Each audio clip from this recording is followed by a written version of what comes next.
for the motivation as well.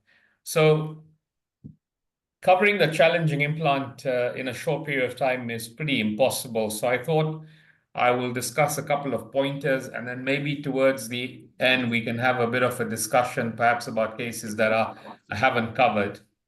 And let's see how you go. So there are a lot of challenges that we face with CRT implanting. They are to do with vascular access. They're to do with intubating the coronary sinus, identifying the right lead, placing the lead in the right place, and then obviously making sure that when you slit, everything doesn't fall out. So stability. So let's start with something that I think is quite important, which can be taken for granted, and that is pre-procedure preparation. I can't emphasize it enough to try and know your patient in advance rather than just having a look at the patient on the day.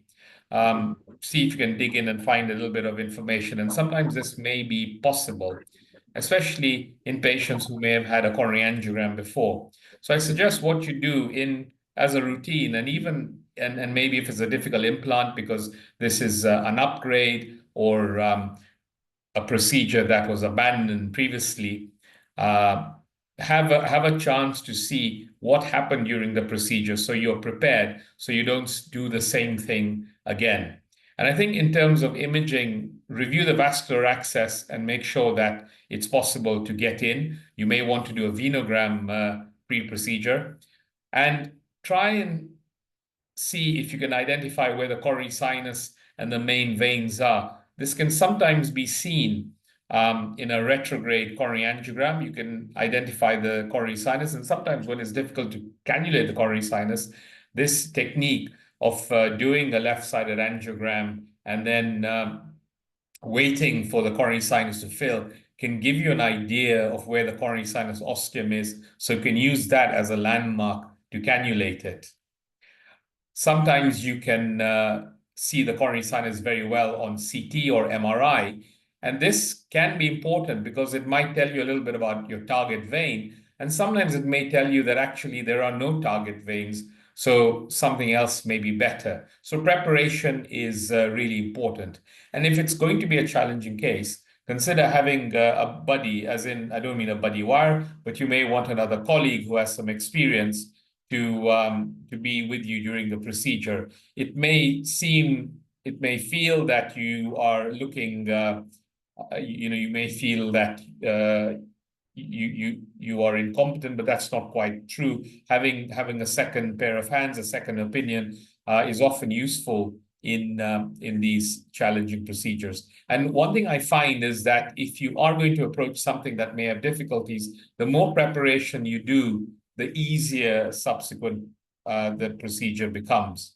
So the first problem that comes with coronary sinus lead placement is actually getting venous access. And sometimes you're referring to a patient who has previously had a procedure, or the patient may have complex anatomy. Some people do a venogram as standard, and sometimes you find that you might have a left-sided SVC. This may pose particular challenges. You may find that one of the veins is occluded, and you may have to do a right-sided venogram or vice versa. So sometimes a venogram can be helpful because what you want to do is get the procedure started as quick as possible. So where the problem is, for example, if it is getting in the coronary sinus, you have the most time to spend with. So here, for example, there is a direct venogram into a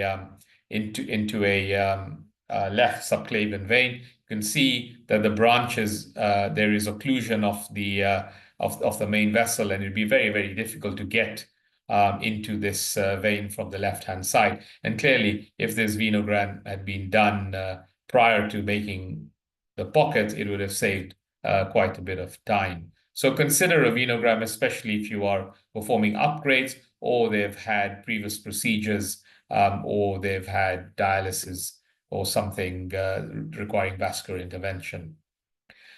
And then it's important when you go in with your catheters to know what is available to cannulate the coronary sinus. Now, cannulation of the coronary sinus is not about just getting a catheter into coronary sinus You have to consider right atrial anatomy. You have to consider tricuspid regurgitation. You have to consider tortuosity in the veins as well.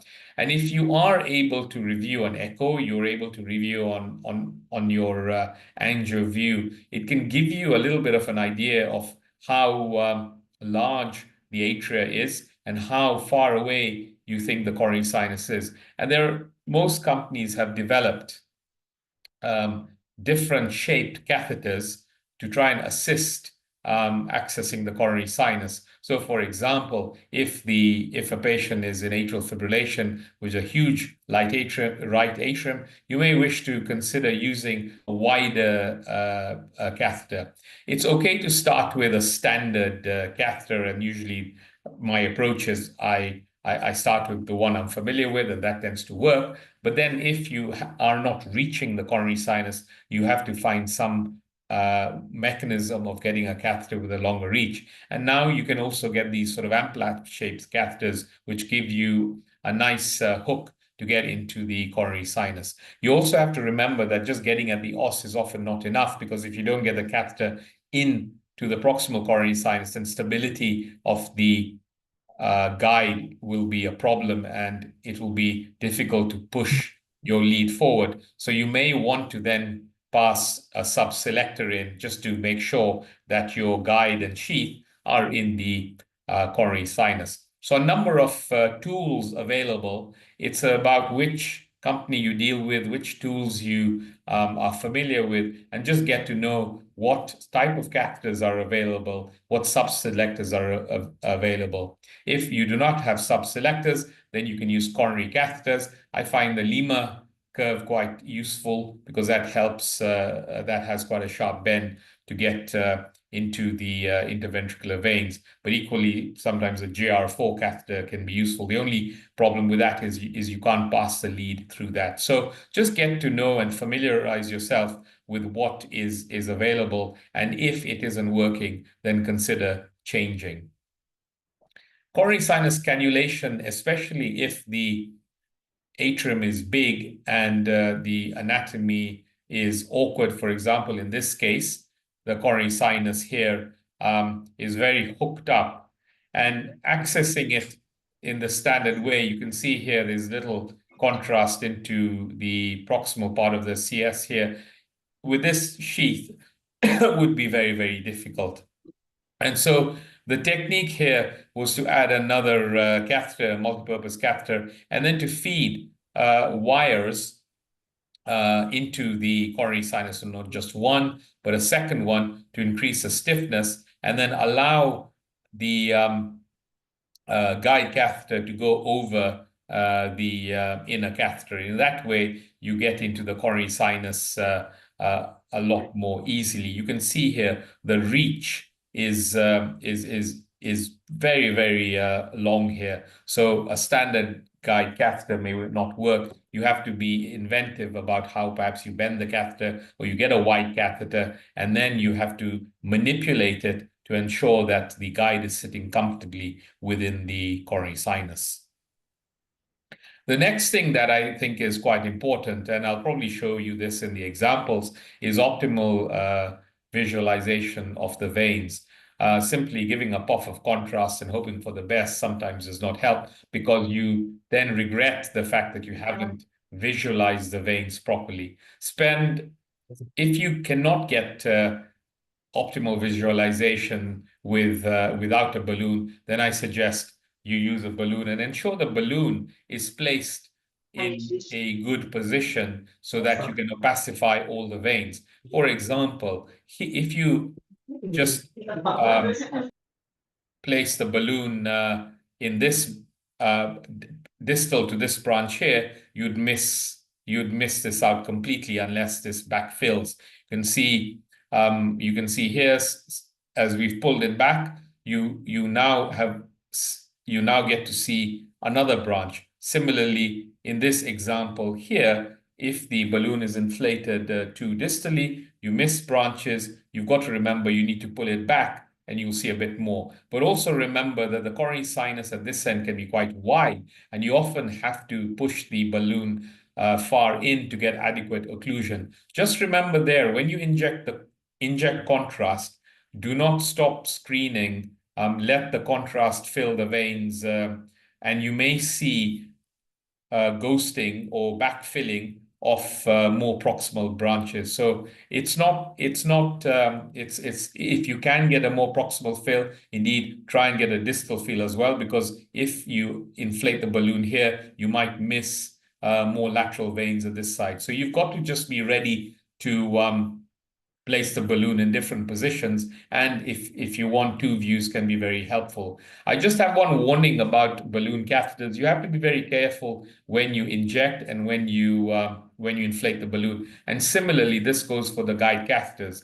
If your guide catheter is placed flush with the coronary sinus and you inject contrast, you are likely to dissect it. So it is my practice generally to aspirate. And if I cannot aspirate, then I tend not to inject, just because of the fact that you may be placed very close to coronary sinus and you may cause a dissection. Similarly, with the balloon, if you are wedged into a small vein and you inflate the balloon without testing there, you may well dissect the vein or perforate it. So be careful when using the balloon. Be gentle. The coronary sinus can be liable to dissection. It's not the end of the world, but it's nice to have a clear coronary sinus before you proceed. So my tips here are: ensure that you have got good visualization of your veins. Do it in a manner where you don't cause a vascular problem, and make sure you have multiple views or multiple injections to try and get the most out of where you want to be. Now, I did discuss dissection, and you will end up getting dissections. It's not something that is completely possible to avoid. You can see in this example here, the vein is dissected. However, this is not the end of the world. If you are able to safely advance a wire through the dissection, making sure that it is in the true lumen of the coronary sinus. In this case here, it was possible to put a subselector in and inject. You will get away and be able to place a lead into the vein. So I wouldn't necessarily stop if I see a dissection. I would try and see if I can cross it, but I would be very careful when I'm crossing this area, because if you get caught within the dissection flap, you will continue to dissect the vein. You've got to make sure that the wire is freely movable. And in the case where you can't get through, then you have to stop, close up. And in general, the dissections usually heal after about 6 weeks or so, and you can bring the patient back for another attempt. This time, you will have prior knowledge of what the anatomy is and what to do and what not to do. So just remember before you approach the procedure again to review your notes. When you're accessing the veins, sometimes the angulation can be particularly acute. This is not a bad thing for catheter stability, but this can be very problematic when it comes to giving the lead enough support, and in order to get enough support, the guide really needs to be within the main vein. So this technique of getting the guide and then an inner catheter which has different degrees of bend can be very useful. So the idea would be to cannulate the branch with one of these subselectors. Either you might use a Lima or a subselector from the kit. Ensure that the wire passes right through, advance this in as much as possible, and then push the guide in. Ensure that the guide you are using is floppy. I find the Medtronic guides are very floppy. These often bend and will conform. But if you've got a stiffer guide, then if you use a sort of second catheter, then make sure at least that the lead will pass through this, so that you do not have to then take this out, as just putting the wire in may not give you enough support. If you struggle in this situation where perhaps you do not have a subselector that will pass a lead, then putting a number of wires in. So if you can put a buddy wire, maybe 2 or 3 angioplasty wires into the vein to straighten this, that sometimes help. And I've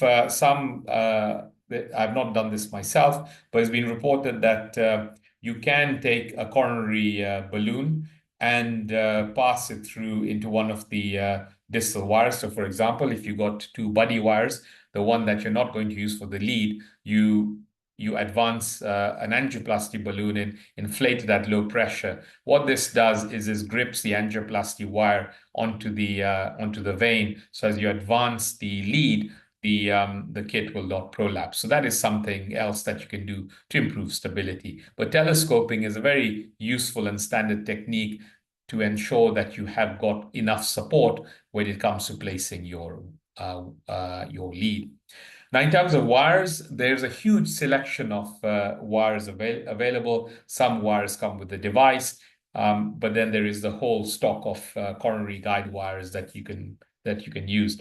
My tip on this is try and be familiar with a couple of wires. You probably have a workhorse wire, and then ensure you've got something else on your shelf that you can use if there are problems. So, for example, if you have a very tortuous vein and you want to try and get it with a softer tip, a floppy wire, the whisper wire is quite good for that. If, for example, you have got the wire in, but the lead is not tracking very well, then the mailman or equivalent can be useful. So it would be good to go through your stock and ensure you have a couple of wires with different profiles, because this will give you the best chance of maintaining stable contact. So think about what kit is available. And then when it comes to leads, there is a huge variety available. Each manufacturer will tell you that theirs is better. All leads come in different shapes and sizes. This here is an example of what Medtronic has to offer. Abbott similarly does a set. And what you've got and what you have to do is you have to select, based on your venogram, which of these leads will fit best and which will track easily. Most of the leads these days available to us are quadrupolar, so that is helpful in a way that it gives you a number of pacing options. We used to have only bipolar and unipolar leads before, but this having these different poles helps with lead placement. Indeed, if you are able to, if you want stability, you can pass the tip as far as possible. It may well be you do not capture with the distal lead, or the distal lead may be apical, but then you have the more proximal leads to get better capture. So this comes to the point when you are performing electronic you're performing programming, that you can then see which of the configurations gives you the best ECG. The attained stability lead is particularly useful because it has this screw that you can then actively fix into the vein. It's important when handling these leads that you do not rotate them clockwise as you're passing them into the vein. Otherwise, it may snag and lock to the proximal part of the coronary sinus. What I tend to do is pass the wire in and I will push the lead straight through. And if I have to rotate it, I will make sure I'm rotating it anti-clockwise so that it does not spin through. If you have used this leads, you've got to make sure that at the time of deployment, you have screwed it enough. The screw is within the vein and not in the coronary sinus, otherwise it will not catch. And then you perform your stability maneuvers to ensure that the lead is actually stuck. So if you have a case where the lead keeps on displacing, then this lead is particularly useful. And also in cases where the coronary sinus is sort of short, this can be useful as well. But one of the things important to remember is that this screw has to be in a narrow part of the vein, because if it isn't, it is not going to fix. So that is a sort of overview of some of the techniques that are available. Going through everything in a short period of time is impossible, but I want to take you through a couple of cases that are examples of perhaps where things have gone right, things have been modified, and where things have been very difficult and impossible, and what we might be able to do at that point. So the first case is this gentleman here who had injured himself when he was very young. There was no other history of note, and he required pacing. You can see here that this is going to be particularly challenging because the vein does not, the main vein is blocked here, and there are collaterals that have gone across and draining into the main IVC. So the simple thing here would be to have done this venogram and do a venogram on the right-hand side. But equally, you can see that the climate here is somewhat hostile, where you have got an occlusion and you have got collaterals forming into this vein. So the options here are if they do not require CRT, then to just proceed with maybe leadless pacing. But in this case, we wanted to get proper vascular access. So one of the things that you can do is, even if you recall the first shot I did, there was filling in the more proximal part of the vein, and it was possible to get the needle into this branch, and using angioplasty wires and a micropuncture wire, it was possible to negotiate through this occlusion into the main vessel. You can see here the micropuncture catheter has gone straight through, and you'd have thought that this would be straightforward. You just put a wire. You could here do a series of dilatations with the sheath dilators, or what you can do is balloon the vein. You got to make sure when you're ballooning the vein that the initial inflation is performed distally, because you change the profile of your balloon after the inflation. And so if you have inflated too proximally, the balloon may not fit. And this then allows you to pass the leads subsequently into the heart. So remember, vascular access is perhaps sometimes taken for granted, but it's fundamental. Without vascular access, you're not getting your CRT. So this is case number 2, where we have done a coronary sinus angiogram. You can see here that the guide is nicely in, but there is hardly anything visible here. That doesn't mean to say that there are no branches. So you put a balloon in and you start seeing filling of vessels. But I guess this is what you see as standard.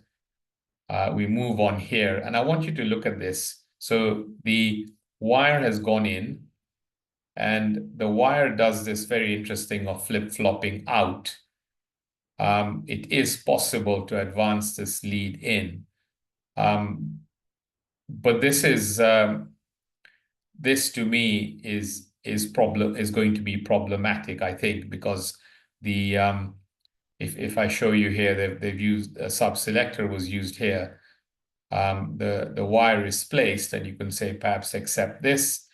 But if we then move to the view here as the wire has been taken out, I wonder whether you can notice that pole 4 is now sitting in the main in the main vessel. So it's in the interventricular vein. It's not in the interventricular vein, sort of in the distal part of the coronary sinus. So actually, the lead has come back, and I guess it's with experience. You can see if the wire is doing funny sort of maneuvers, you may not be able to engage the lead straight in. So as expected, when this patient came for their AV node ablation, the lead was hanging out and not pacing. The lead had displaced.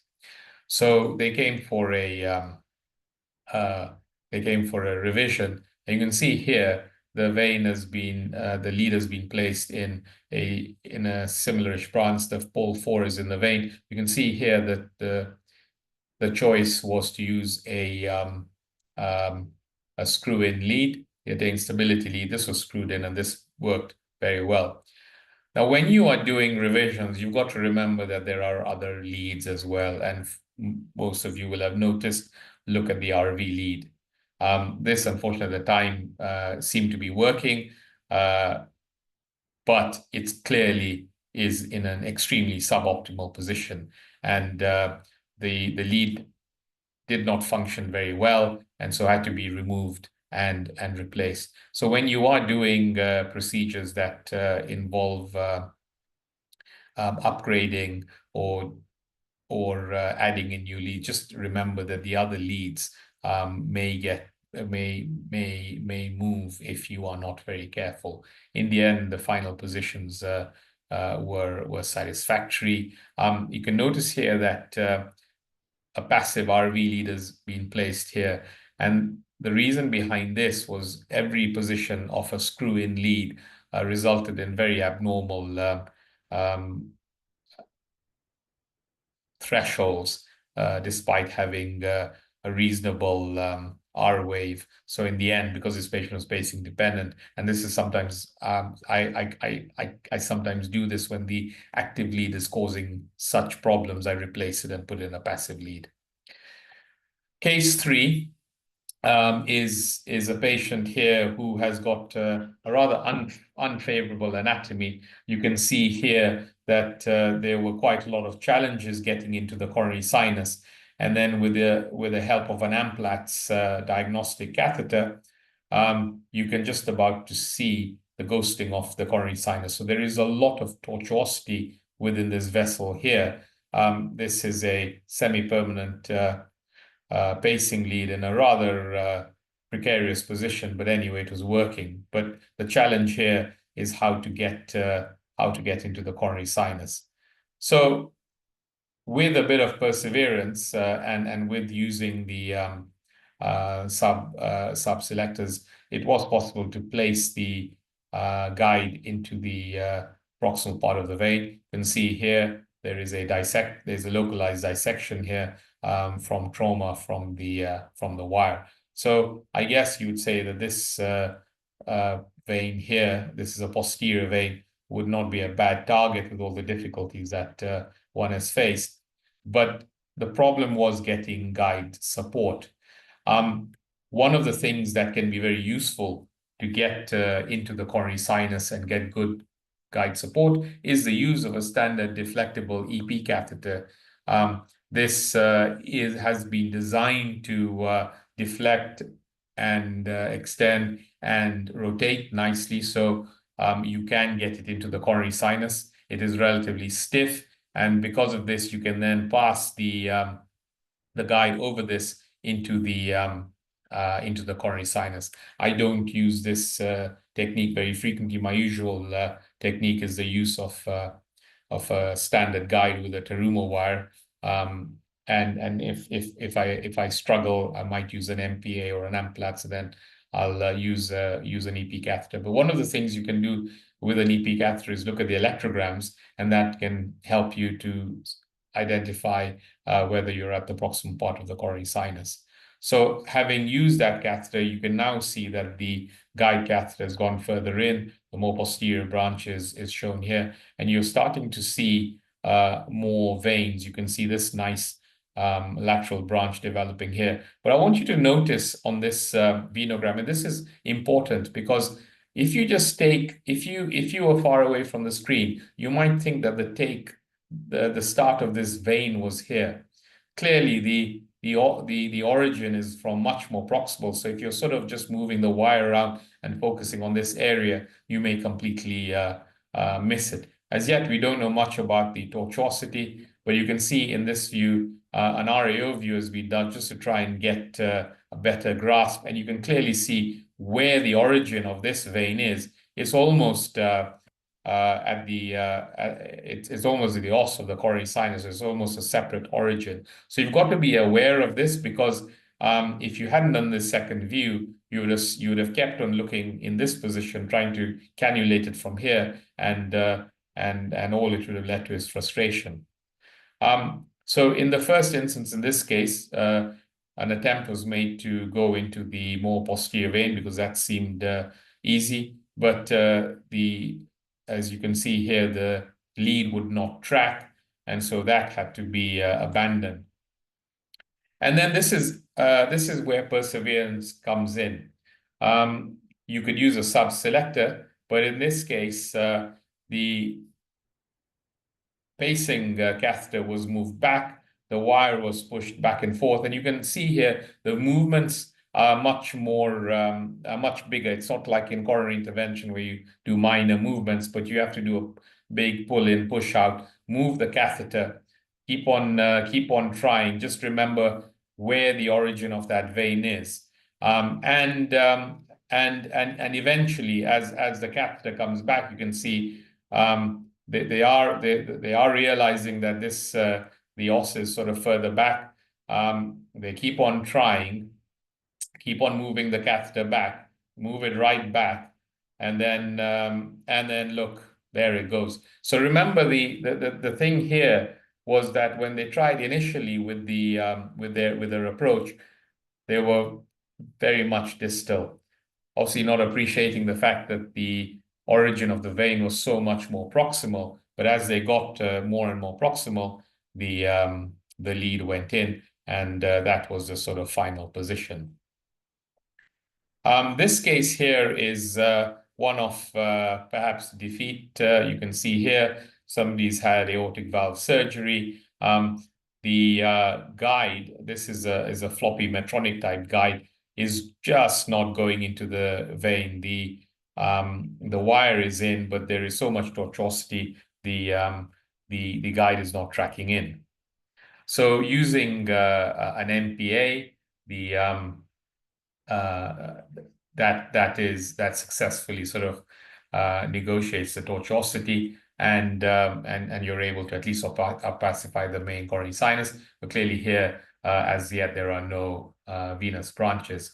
So using the support of the MPA, the catheter is advanced in, and you can see a balloon venogram is done here.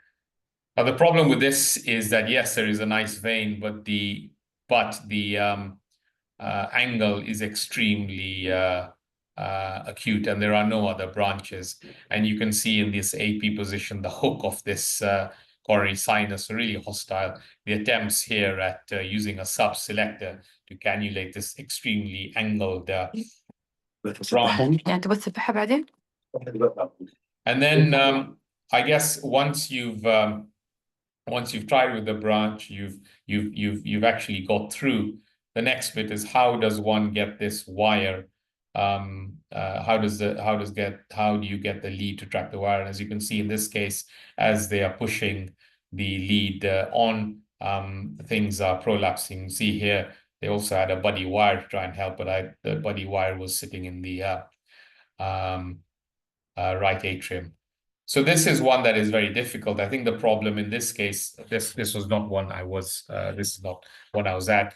But the problem is that the guide is so far back, you will get no support, and perhaps having the guide further into the vein at this point, with perhaps an inner catheter with telescoping, would have given the support to pass this lead into the vein. You've got to be prepared sometimes to change. I think the procedure had been going for a while, so it was abandoned. There may be a second go, but we may be able to deal with this better. The final case I have here is of a patient with dilated cardiomyopathy. You can see this is the first venogram. These veins look tiny, and this is a big septal branch, so you definitely don't want to be in here. So the idea was to try and find, I'll just go back to this venogram again, if I can. So you can see there is there is very little to go by here. I think they felt there was a real ghosting of contrast you can see here some contrast within this side. And this is why I said at the start, just remember, if you can't see anything, just keep the balloon inflated, keep your foot on the pedal. I do not use Cine, I just use fluoroacquire. You can see this vein coming out of this point. And if we hadn't fluoroed for long enough or waited, we'd have missed this completely. So they targeted this vein here. This is an attempt at screwing, and you can see, as I said before, if you are in a you can see the lead going rotating. But one of the problems is that we don't really know how big this vein is, and clearly this vein just this was a completely unstable position.